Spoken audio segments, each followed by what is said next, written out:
नमस्कार मंडळी, स्वागत आहे तुमचं माझं यूट्यूबचं चॅनल हॅशटॅग क्रिएशन यामध्ये. चला तर मग आता डाळ खिचडी तुम्ही प्रत्येक वेळेस ऐकलं असेल पण कधी ट्राय केली नसेल कशी करायची ते, किंवा केली असेल तर त्याची पद्धत वेगळी असू शकते.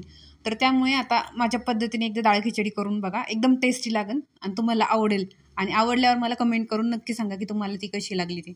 तर त्यासाठी डाळ खिचडीसाठी आपण काय करणार आहोत की सगळ्यात आधी 1 वाटी तांदूळ आहे त्याचा भात शिजून घेणार आहोत पुरेसं मीठ टाकून. त्यानंतर थोडीशी डाळ घेतलेली आहे, मुगाची डाळ, तुरीची डाळ. तर तिला पण चांगले 3 ते 4 शिट्ट्या काढून घेणार आहोत कुकरला आणि त्याचं चांगलं वरण घोटून घेणार आहोत. आता बघा मी रवीने चांगलं वरण घोटून घेतलेलं आहे. त्यानंतर आता त्याची फोडणीची तयारी करूया आपण. तर त्या फोडणीसाठी काय करायचं आहे, सगळ्यात आधी कढईमध्ये 2 चमचे तेल टाकायचं आहे. तेल चांगलं गरम झालं की आपण त्याच्यामध्ये टाकणार आहोत थोडेसे जिरे, पाव चमचे इतके. आता ते जिरे चांगले तडतडली की त्याच्यामध्ये मोहरी टाकणार आहोत पाव चमचे इतकीच. आणि त्यानंतर ती चांगली तडतडली जिरे आणि मोहरी की आपण त्याच्यामध्ये हिंग टाकणार आहोत. आता हिंग आपण फक्त चिमूटभरच टाकायचा आहे, तो चांगला फुलला की त्याच्यामध्ये हिरवी मिरची टाकायची आहे.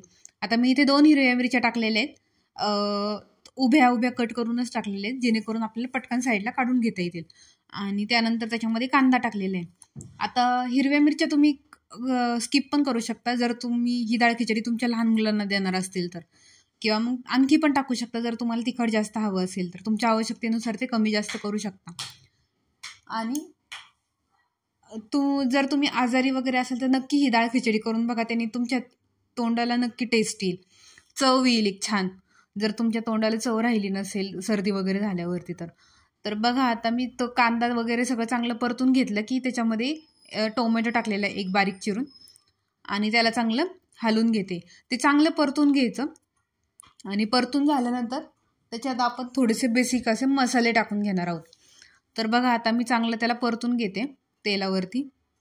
त्यानंतर आपण थोडेसे मसाले टाकूयात. आता मी गरम मसाला घेतलेला आहे 1 चमचा, थोडीशी पाव चमचा इतकी हळद घेतलेली आहे, थोडासा मॅगी मसाला घेतलेला आहे आणि 1 चमचा इतकी धना पावडर घेतलेली आहे. आता हे सगळं आपण त्या परतलेलं जे मिक्सचर आहे त्याच्यामध्ये टाकून घेणार आहोत आणि त्याला चांगलं परतून घेणार आहोत. मसाला टाकल्यानंतर सुद्धा मसाला टाकल्यावरती पण चांगलं 3 ते 4 मिनटं त्याला चांगलं फ्राय करून घ्यायचं, परतून घ्यायचं, जेणेकरून मसाल्याचा चांगला स्मेल येईल, आपल्याला चांगली टेस्ट येईल, चांगला त्याच्यामध्ये उतरला जाईल मसाला त्यासाठी.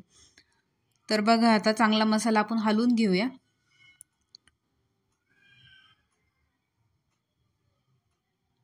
तुम्ही हे सगळं सेपरेट, जसं डाळ आणि तांदूळ सेपरेट न करता एकत्र शिजवून डायरेक्ट कुकरला लावून पण करू शकता. त्याची पण रेसिपी माझ्या यूट्यूबच्या चॅनलवरती अपलोड केलेली आहे, ती पण बघू शकता. आणि हे अशी पण करून बघा, अशी पण छान लागते. तर बघा आता मसाला टाकलाय तर मग थोडंसं पाणी टाकून आपण त्या मसाल्याला चांगलं शिजून घेऊया, जेणेकरून ते कच्चा पण राहणार नाही आणि करपले पण जाणार नाही. तर बघा थोडंसं पाणी टाकलेलं आहे मी आणि त्याला चांगलं परतून घेते.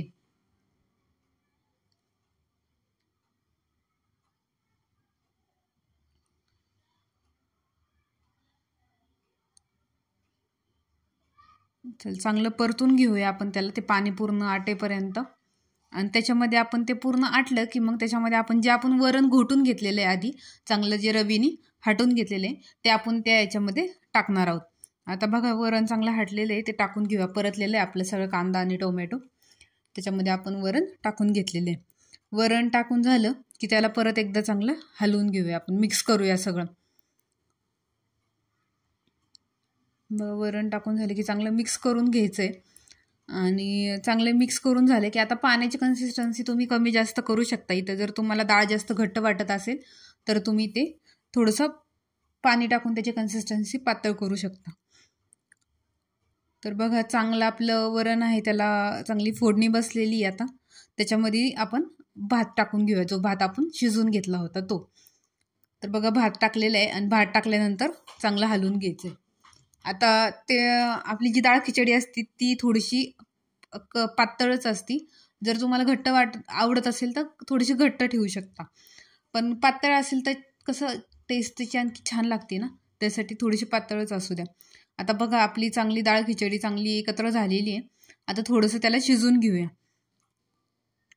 त्यानंतर त्याच्यामध्ये चवीपुरतं मीठ टाकून घेऊया आपण. आता मीठ आपण आधी पण टाकलं होतं, त्यामुळे थोडंसं कमीच टाका, कारण भात शिजवताना पण आपण मीठ टाकलेलं होतं त्यासाठी. तर बघा चांगलं आपण हलवून घेतलेलं आहे. त्यानंतर थोडंसं त्याला तडका देऊया. तडक्यासाठी मी बटर घेतलेलं आहे एका पातेल्यामध्ये आणि ते बटर चांगलं गरम झाले की त्याच्यामध्ये परत एकदा थोडंसं हिंग टाकूया. हिंग चांगलं फुललं की आपण त्याच्यामध्ये त्याला चांगलं हलवून घेऊया. आधी हिंग चांगलं फुललं की आपण त्याच्यामध्ये थोड्याशा सुक्या मिरच्या टाकणार आहोत लाल, त्या टाकलेल्या आहेत. त्यानंतर थोडंसं 1 पाव चमचे इतकं लाल तिखट टाकणार आहोत, जेणेकरून आपल्याला चांगली कलर येईल आणि टेस्ट पण खूप छान लागते ह्या लाल तिखटाची फोडणीच्या. आणि हे सगळं आपण आता आपल्या डाळ खिचडीवरती ओतून घेऊया. बघा आता आपली डाळ खिचडी पण चांगली शिजलेली, त्याच्यावरती हे सगळं टाकून देऊया. याने तडक्याने एकदम छान टेस्ट लागते आपल्या डाळ खिचडीला. तर बघा पूर्ण आपण डाळ खिचडीमध्ये टाकून मिक्स केलेली आणि डाळ खिचडी आपली चांगली मस्तपैकी सर्व करूया. So thanks for watching. Bye bye.